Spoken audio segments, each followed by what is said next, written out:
बड़ा अजीब शैतान ने हमारे साथ गेम किया है। Whenever we अस्सलाम वालेकुम रहमतुल्लाहि व बरकातुहू। दोस्तों, पहले इस लाजवाब और खूबसूरत बयान को आप सुने। शादी जो है ना, हमारे यहाँ एक बड़ा, मेरे यूँ समझिए कि मेरे लिए बड़ा ये सुलगता हुआ सा मौजू है। अल्लाह करे मैं सही एलोबरेट करने में कामयाब हो जाऊँ। हमारी जब भी खुशी आती है, बड़ा अजीब शैतान ने हमारे साथ गेम किया है। Whenever we try to celebrate something, चाहे वो शादी हो, चाहे वो बर्थडे हो, चाहे वो बच्चे की विलादत हो, चाहे नया घर की पार्टी हो, वॉट एवर, न्यू ईयर हो, इवन कोई भी चीज़ हम खुशी मनाते हैं ना, सेलिब्रेशन के साथ शैतान हमसे गुनाह करवाता ही करवाता है। कौन सी खुशी है जो हम बगैर गुनाह के बनाते हैं? ये सवाल है। वैसे सोचें आप, कितना बड़ा शैतान ने हमारे साथ डॉज किया है और हम उसके वार में आ गए हैं। शादी नेमत कितनी बड़ी है, पूछो उन माँ बाप से जिनकी बच्चियों की शादी नहीं हो रही है, वो ट्राई कर रहे हैं, कोशिश कर रहे हैं। इतनी बड़ी नेमत है, लेकिन जैसे ये नेमत मिलती है ना, बताओ कौन सा गुनाह है जो हम नहीं करते हैं? अल्लाह को नाराज करने वाला कौन सा काम है जो हमारी शादी में नहीं होता? नाच गाने से लेकर बेपर्दगी तो ढोलकी तो आतिशबाजी, बेहयाई तो जुआ, अरे बाप रे बाप, अब तो क्या क्या होने लगा। मुझे याद आया, लोग हमारे साथ क्या करते हैं, अब उन्होंने शादियों के कई कार्ड बनाए हुए हैं। वलीमे का अलग होगा, निकाह का अलग होगा, एक आधा महफिल नात का भी होगा, और उसके बाद 3-4 उल्टे सीधे काम भी होंगे उनके, जिसमें फंक्शन होगा तो ढोलकी होगा। तो अब वो क्या करते हैं, वो वाले कार्ड निकाल लेते हैं, हमें भेजते हैं वही वाले, इसमें निकाह वलीमा या नात ख़्वानी हो। एक बार एक कार्ड आ गया मेरे पास, वो शायद निकालना भूल गए। अब मैंने पहला निकाला तो निकाह, दूसरा निकाला तो वलीमा, इतने सारे कार्ड, किताब भेज दी पूरी। तीसरा निकाला तो महफिल नात, मैंने कहा चलो माशाल्लाह अच्छी बात है। चौथा निकाला तो ढोलकी, पाँचवा निकाला तो बोला रंग पार्टी। मैंने कहा ये क्या है? तो पता चला कि शादियों में लड़के लड़कियां मिलकर एक दूसरे पर रंग उड़ाते हैं। यार मुझे एक बात बताएं, शादी में इतने गुनाह करके फिर तुम तवक्को रखते हो कि अल्लाह बरकत दे दे, फिर ये उम्मीद करते हो कि हमारी औलाद नेक बने। पहले तो औलाद मिलेगी नहीं मिलेगी पता नहीं, कितने लोग बे औलाद है, शादी के बाद औलाद ही नहीं हो रही। औलाद देता कौन है बताओ? अल्लाह को नाराज किया हुआ शादी में। फिर कहते हो मेरी बच्ची खुश नहीं है शादी के बाद, फिर कहते हो मुझे खुशियां नहीं मिल रही है, मेरी फैमिली में लड़ाई झगड़े बहुत हैं। तुमने जहां से रहमत आनी थी, जिधर से बरकत आनी थी, जिधर से अल्लाह की रहमतें उतरनी थी, अल्लाह को तो नाराज कर दिया अपनी शादी में। अकल क्या कहती है मुझे बताएं। मुझे एक 2-3 सवाल करता हूं, जरा जवाब दें मिलकर। खुशियां देने वाला कौन है? रिस्क देने वाला कौन है? औलाद देने वाला कौन है? नेमत देने वाला कौन है? अच्छा, जो देने वाला है वो जब देता है हम उसको नाराज करते हैं। ये कितनी बड़ी बेवकूफ़ी है। पॉइंट समझ रही है मेरा आप? औलाद दी अल्लाह ने, बर्थडे करेंगे तो क्या करेंगे? अल्लाह को नाराज़ करेंगे। म्यूज़िक होगा, ढोल तमाशे होंगे, अल्लाह की नाराज़गी वाले काम होंगे। अल्लाह ने घर दिया, बड़ी दुआएं की, अल्लाह घर दे दे। जैसे ही नया घर लिया, दोस्तों की पार्टी की, क्या करेंगे उसमें? अल्लाह को नाराज़ करेंगे। यानी कितना बड़ा शैतान का वार है कि सेलिब्रेशन का मतलब ही गुनाह है। ये किसने सिखा दिया हमको भाई? कुरान क्या कहता है? लइन शकरतुम लअज़ीदन्नकुम, तुम मेरा शुक्र अदा करो मैं तुम्हें और अता करूंगा। हम अल्लाह की नेमत मिलने पर अल्लाह को नाराज करते हैं, फिर कहते हैं यार नेमत चली गई, नज़र लग गई, यार कारोबार तबाह हो गया, पता नहीं किसकी नज़र खा गई, मैं तो यार बड़ा सेट जा रहा था, सब बर्बाद हो गया। अरे खुद अपने पैरों पे कुल्हाड़ी मारी है तुमने, अपनी हर खुशी में तुमने रब को नाराज किया है। क्या ऐसा नहीं हो सकता कि अल्लाह पाक मुझे जब खुशी दे मैं उसको और राजी करूं?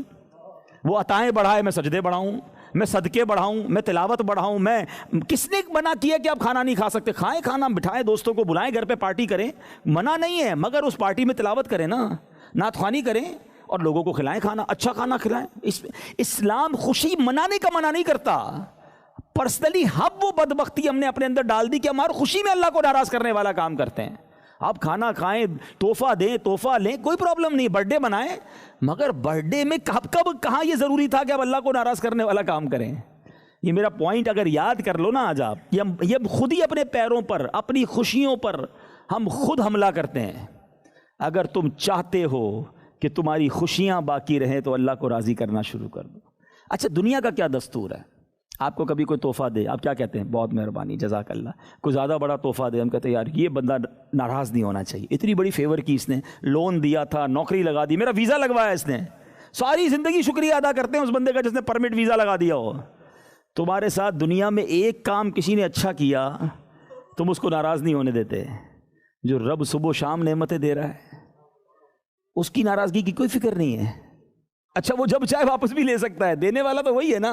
وَتُعِزُّ مَن تَشَاءُ وَتُذِلُّ مَن تَشَاءُ. ہاں نعمتیں واپس چلی جاتی ہیں.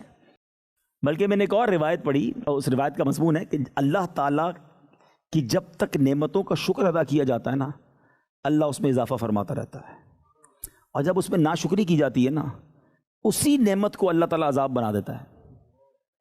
اچھا جب میں نے پہلی بار روایت پڑھی نا، میں سوچنے لگا کہ یار نعمت عذاب کیسے بن جاتی ہے، لیکن پھر غور کیا تو سمجھ آئی کہ یار اولاد تو بہت بڑی نعمت ہے. لوگ روتے ہیں یا اللہ اولاد دے دے، اولاد دے دے، مزاروں پہ جاتے ہیں، پتہ نہیں کس کس کے پاس جاتے ہیں، دعائیں کرتے ہیں، لیکن ہم نے دیکھا ہے کہ کچھ اولاد ایسی ہوتی ہے جو ماں باپ کو ہی مار کے گھر سے نکال دیتی ہے. یہ اولاد عذاب کیسے بن گئی؟ غور کرو، کہیں اولاد کی تربیت میں ناشکری تو نہیں کی تھی؟ مال تو نعمت ہے نا، ہر غریب آدمی دعا کرتا ہے پیسے دے دے یا اللہ پیسے دے دے. کئی پیسے والوں کو دیکھا پیسے کی وجہ سے بھی پریشان ہے، کیونکہ کوئی مال کھا گیا ہے، کوئی مال ضبط ہو گیا ہے، کوئی اسٹاک پھنس گیا ہے، کسی سے قرضہ دیا ہے وہ واپس نہیں کر رہا. بندہ کہتا ہے اس کے تو پیسے آ کے پریشان ہو گیا، یہ پیسہ ہی عذاب بن گیا اس کے لیے. کڈنیپ کر کے چلا گیا کوئی اس کے بچے کو، تو پتہ چلا نعمت ہی عذاب بن گئی. بیوی تو نعمت ہے، انسان کے لیے بہت بڑی نعمت ہے، لیکن ہم نے دیکھا کہ کچھ لوگوں کے گھروں میں شادی ہوئی اور اس کے بعد اس کی بیوی کے آنے کے بعد گھر ہی تباہ ہو گیا. ماں کے ساتھ لڑائی، خاندان میں لڑائی، گھر میں بندے کو جانے کوئی دل نہیں کر رہا. ارے بیوی تو نعمت تھی، عذاب کیسے ہو گئی؟ چیک کرو کہ نعمت کا شکر ادا کیا تھا یا ناشکری کی تھی. اگر آپ چاہتے ہو کہ آپ کی نعمتیں سکون کے ساتھ بڑھتی رہیں، اضافہ ہوتا رہے، تو شکر گزار بنو، ناشکری نہ کرو، اور خاص طور پہ خوشیوں میں اللہ کو ناراض نہ کرو. دوسرا معاملہ بھی گڑبڑ ہے، خوشیوں میں بھی اللہ کو ناراض کرنا ہے، اگر کوئی آزمائش بھیج دی اس نے، اس میں بھی اللہ کو ناراض کرنا ہے. میت ہو جائے کسی کے گھر میں، ایکسیڈنٹ ہو جائے، اب وہ ایسی باتیں کرے گا کہ بندہ چلا گیا وہ تو غم ہے، کفریہ کلمات بول کر بعض اوقات ایمان بھی چلا جاتا ہے. یا اللہ تیرے کو میرا ہی گھر ملا تھا، معاذ اللہ، اتنے چھوٹے سے میرے بھائی کو بلا لیا، معاذ اللہ. اللہ پر اعتراض، ایمان ہی چلا جائے گا بھائی، صبر کرو. امام حسین رضی اللہ تعالیٰ سے بڑی آزمائش تو نہیں آئی نا آپ پر، وہ تو نواسے رسول ہیں. ایک طرف تو ہمیں اللہ آزما رہا ہے کہ ہمارے رتبے بڑھ جائیں، ادھر بھی اللہ کو ناراض کر رہے ہیں. نعمت دیتا ہے پھر بھی اللہ کو ناراض کر رہے ہیں. ایسا نہ کریں پلیز، سمجھیں ان باتوں کو، اگر غور سے سنیں تو یہ ساری باتیں میں لاجیکلی آپ کو سمجھا رہا ہوں. اب آئیں غوث پاک رضی اللہ تعالیٰ کے والدین کے پھر اس واقعے کی طرف. ایک سیب اور اس کا حق بخشوانے کی اتنی فکر ہے، اور ایک ہم ہیں، ہم میں سے کئی لوگ ہیں جو لوگوں کا مال دبا لیتے ہیں، دیتے ہی نہیں ہیں، جو کرنا ہے کر لو، میں تو نہیں دیتا، میرا کوئی بگاڑ بھی نہیں سکتا. ہاں کئی لوگ یہ بھی باتیں کرتے ہیں کہ میرا کون بگاڑ سکتا ہے. زمینوں پہ قبضہ کر لیتے ہیں، کسی کی کوئی اماؤنٹ آتی ہے تو واپس نہیں کرتے، کوئی امانت ہوتی ہے دیتے نہیں ہیں. اچھا اگلا بھول جائے تو بتاتے نہیں ہیں کہ چلو یار بھول گیا نا. نہیں جناب، دنیا میں دے دو ورنہ آخرت میں نہیں دے سکو گے. دوستو آپ نے بیان کو سنا، اسے شیئر کریں، لائک کریں اور کمنٹ باکس میں اپنا رائے ضرور دیں. دوستو ہمیں ہر حال میں شریعت کے حکم پر چلنا ہے. شریعت نے جن چیزوں سے ہمیں روکا ہے ان چیزوں سے ہمیں اپنے آپ کو روکے رکھنا ہے. چاہے غمی ہو چاہے خوشی ہو، ہر حال میں رب تبارک و تعالیٰ کو راضی رکھنا ہے. غمی میں صبر کرنا ہے اور خوشی میں شکر ادا کرنا ہے. اسے شیئر کریں. ملتے ہیں کسی اور ویڈیو میں، تب تک اپنا خیال رکھیں. خدا حافظ. السلام علیکم ورحمۃ اللہ.